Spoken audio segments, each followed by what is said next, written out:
Bonjour à toutes et à tous. Merci de nous avoir rejoints pour ce lancement de saison recherche.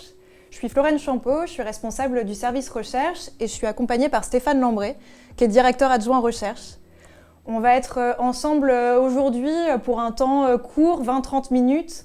L'idée, vous l'aurez compris, c'est de vous présenter la programmation de l'INSPE en recherche. Donc on va parler conférences, podcasts, spectacles même. Et puis on aura un temps d'échange, de questions-réponses. Donc si vous avez des interrogations tout au long de la présentation ou à l'issue, vous n'hésitez pas, vous le mettez directement dans le chat et puis on y répondra à l'issue de la présentation. Stéphane, pour commencer, on a parlé conférences. Qu'est-ce qui se passe cette année? Quels sont les rendez-vous à ne pas manquer? Comment on peut accéder aux conférences? Et puis surtout, quelles sont les thématiques qui seront programmées? Bonjour à toutes et à tous, ravi de venir vous présenter cette saison recherche. Peut-être dire d'abord que chaque année, l'INSPE organise un cycle de conférences et des journées recherche. Au total, ça représente 7 rendez-vous entre fin septembre et février prochain. Des rendez-vous qui s'adressent en priorité à la communauté INSPE, mais ces événements sont largement ouverts à toutes les personnes intéressées.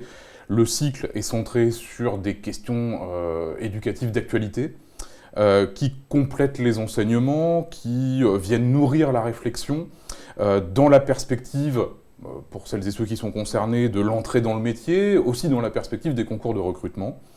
L'idée, en fait, c'est vraiment de compléter ce qui est déjà souvent très dense dans les cours, où on ne peut pas tout traiter, puisque les thématiques éducatives sont nombreuses. Mais c'est aussi de s'adresser à un large public.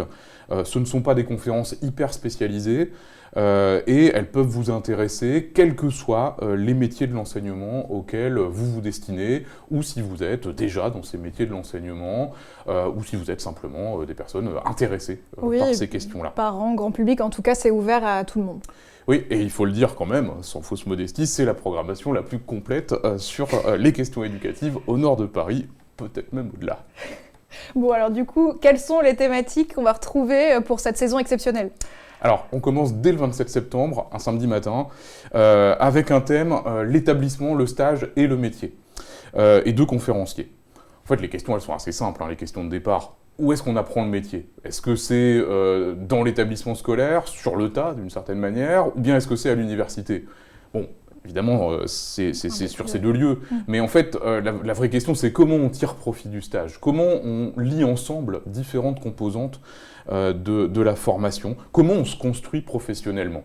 Ça nous semblait assez logique de commencer par ça. Ouais, c'est un bon sujet de rentrée finalement. En début d'année, voilà, exactement. Et puis, une fois qu'on s'est échauffé, le 11 octobre, on se centrera sur l'oral à l'école. Comment on travaille l'oral à l'école, alors que le baccalauréat inclut désormais un grand oral, que se développent aussi les concours d'éloquence. Qu'est-ce que c'est? Qu'est-ce qu'on attend de l'oral en termes de formation? Donc là aussi, c'est une thématique assez innovante. On n'a pas encore traité de ces questions-là. Et puis le 5 novembre, cette fois-ci c'est un mercredi, c'est une journée recherche que nous vous proposons avec des conférences mais aussi des ateliers sur inscription. Et cette première journée du 5 novembre sera consacrée aux espaces scolaires qu'on va envisager en tant qu'espace d'apprentissage. C'est un thème qui nous questionne, toutes et tous, en tant qu'usagers. À quelles conditions les espaces scolaires peuvent-ils favoriser les apprentissages? Comment assurent-ils le bien-être des élèves, des enseignants, mais en fait de l'ensemble des équipes éducatives. Et puis le 29 novembre, on continue, 2 conférences, cette fois-ci sur l'autorité en éducation. Ouais, qui est quand même un sujet qui, là, occupe beaucoup aussi l'espace public, l'espace médiatique. Voilà, exactement. C'est une problématique qui nous intéresse forcément, quelle que soit la position qu'on a sur ces questions. Comment on exerce une autorité juste, une autorité adaptée? Comment on concilie autorité, bien-être et apprentissage? Voilà quelques-unes des questions, il y en a sans doute plein d'autres, mais qui pourront être traitées ce matin-là avec les 2 conférencières que nous recevrons. Et puis, quelques jours plus tard, une journée thématique à nouveau, le 3 décembre, autour de la protection de l'enfance. Cette journée qu'on tient tous les ans est organisée en partenariat avec le département du Nord, celui du Pas-de-Calais, le NPJJ et puis les services académiques. Et cette année, ce sera autour des liens d'attachement. Voilà, c'est une journée qui est toujours extrêmement suivie par beaucoup de personnes, avec beaucoup de discussions, très souvent. Oui, c'est une journée, là j'ai vu, qui cette année intègre des tables rondes et non pas des ateliers, mais c'est l'occasion aussi de rencontrer d'autres professionnels en fait. Voilà, exactement. Il y a des professionnels avec différents champs d'expertise qui vont pouvoir débattre et puis il y aura évidemment des échanges avec la salle, extrêmement nombreux, qui vont permettre d'animer cette journée. Une nouvelle journée est programmée ensuite autour d'une question de plus en plus incontournable à l'école, mais aussi dans la société en général, c'est la question des compétences psychosociales. Alors si vous ne savez pas ce que c'est, si vous le savez mais que vous voulez en savoir plus, c'est le 21 janvier que ça se passe. Et toujours à l'INSPE. Bon, du coup, le rendez-vous est pris, c'est parfait. Voilà. Et puis, dernier rendez-vous de l'année, le 7 février, 2 conférences autour de corps, regard, genre et éducation. 2 conférences qui partent d'une interrogation sur le nu et les corps dans l'éducation artistique et culturelle. C'est une entrée qu'on n'aura pas eue dans l'année, cette éducation artistique et culturelle, et c'est toujours évidemment quelque chose d'hyper intéressant. Donc là aussi, des réflexions qui promettent d'être passionnantes. Et donc, maintenant que vous êtes convaincus que vous ne pouvez pas rater ces événements et que vous allez aussi convaincre autour de vous de la nécessité d'y participer, bien sûr. Peut-être dire où ça se passe quand même. D'abord dans l'amphithéâtre sur le site INSPE de Villeneuve-d'Ascq, mais aussi sur la chaîne YouTube de l'INSPE en direct. Donc de la même façon qu'on le fait aujourd'hui, avec la possibilité aussi d'échanger sur le chat avec les conférenciers et conférencières invités. Exactement. Et puis avec cette idée de journée banalisée pour faciliter votre venue, si vous êtes loin effectivement, la participation à distance, donc pas d'excuses. Donc on a vu que c'était une programmation qui est très fournie. J'ai parlé au début de ce lancement de podcast. J'ai entendu puzzle au pluriel, puisque puzzle visiblement au singulier était déjà pris. Qu'est-ce que tu peux nous dire de cette saison-là? Quelles thématiques seront abordées? Qui peut-on entendre? Et puis surtout, sur quelle plateforme, avec quels moyens? Oui, ce qu'on propose dans la saison ne se limite pas au cycle de conférences. On a également ce podcast Puzzle, qui est une ressource vraiment très très riche. Ça va être la 3e saison de ce podcast cette année. Une saison, c'est 10 épisodes. Un épisode par mois. Une grosse vingtaine de minutes, quelquefois un petit peu plus. Et puis avec différents intervenants qui interviennent chacun 2 épisodes. Donc 5 intervenants dans cette année, dans cette saison qui va s'ouvrir. La nouveauté cette année, c'est que ce sera diffusé non seulement en podcast sur des plateformes, mais aussi sur YouTube en vidéocast. On innove un petit peu, mais les 2 premières saisons qui sont uniquement en podcast sont toujours disponibles. Ça fait toujours du bon son dans vos oreilles quand vous prenez votre petit déjeuner, quand vous promenez votre animal préféré, bref, toutes circonstances. Voilà, ça va de la vaisselle à au-delà. Exactement. La différence peut-être avec le cycle de conférences, c'est que ce sont les enseignants-chercheurs de l'INSPE qui sont invités, celles et ceux que vous avez ou que vous aurez peut-être en cours. Mais la finalité, elle est un peu commune. C'est-à-dire, dans le cycle comme dans le podcast, on essaie, de faire changer les regards, de se donner des perspectives qui donnent envie de se lever le matin, finalement. Et alors peut-être sur les thématiques qu'on va couvrir cette année, elles sont différentes chaque année, donc on a déjà exploré un certain nombre de thématiques. Cette année, on va commencer par l'éducation aux médias et à l'information, avec Amandine Carvela. L'idée ici, c'est de déconstruire des idées reçues sur la façon ou les façons dont les jeunes s'informent. On privilégie des enjeux concrets de l'éducation aux médias. Le but de ces podcasts, c'est pas de partir dans des réflexions théoriques, c'est bien de réfléchir à comment on peut faire, quels sont les enjeux dans la société aujourd'hui, parce que peut-être qu'il y a un enjeu là, sans doute même, de développer une vision plus positive, moins stigmatisante de la manière dont on s'informe. Et puis une fois qu'on aura traité de cette question de l'éducation aux médias et à l'information, on reviendra en novembre-décembre sur l'éducation inclusive avec Caroline Desombre, qui expliquera ce dont il s'agit d'abord, qui interrogera nos pratiques, qui mettra en perspective. D'une certaine manière, la question de départ, ça pourrait être à quelles conditions peut-on mettre en place l'école inclusive ? On en parle beaucoup, on sait les difficultés que ça pose, mais comment peut-on faire ? Avec quelles difficultés, quels leviers d'action aussi sur ces questions-là ? Ouais, donc tu l'as dit tout à l'heure, des éléments réflexifs, rebattre un peu les idées reçues, mais aussi se dire comment on fait évoluer ces pratiques professionnelles à partir de ces réflexions-là. Et même idée pour les interventions suivantes. L'invité suivant du podcast Puzzle, ce sera Jean-François Goubet, autour de la philosophie à l'école. Qu'est-ce que ça fait de philosopher à l'école ? Qu'est-ce que ça produit ? Quelles craintes ? Quelles interrogations des enseignants, des enseignantes ? Quels bénéfices, d'une certaine manière, chacun peut en tirer, les élèves bien sûr, mais aussi les enseignants. C'est vraiment quelque chose qui a j'espère, trouvé sa place, la philosophie à l'école, et qui en tout cas est très très riche de possibilités. Ensuite, avec Éléonore Ahmed, on parlera de littérature jeunesse, en s'interrogeant, là encore, quels apports dans un cadre pédagogique, comment on grandit, comment on réfléchit à partir d'œuvres de la littérature jeunesse, avec différentes formes. La littérature jeunesse, c'est pas un bloc monolithique, il y a plein de formes différentes. Qu'est-ce que c'est qu'un album de jeunesse ? Comment la littérature de jeunesse permet de se construire comme citoyen ? Et puis, qu'est-ce que c'est que la recherche en matière de littérature jeunesse ? Après tout, c'est pas si évident que ça, et c'est l'occasion d'y revenir. Et puis, dernière invitée du podcast, Christelle Exard, autour des langues étrangères, l'anglais en l'occurrence. Allez, on pourrait dire que la question de départ, elle est assez simple, on la partage tous. Pourquoi les Français sont-ils si faibles en anglais ? Bon, est-ce vrai, d'abord ? C'est pas si évident que ça. Mais surtout, qu'est-ce qu'on peut y faire, si c'est vrai ? Comment on apprend les langues étrangères, en fait, et donc, je pense que là, les échanges seront aussi très, très intéressants, à partir d'une question, comme on l'a vu... que tout le monde se pose, finalement. Enfin, en tout cas, une idée que tout le monde a, une idée qu'on se fait, interroger. Qui est sans doute pas tout à fait exacte, mais qui est un bon levier pour essayer de réfléchir avec Christelle Exard autour de ces questions.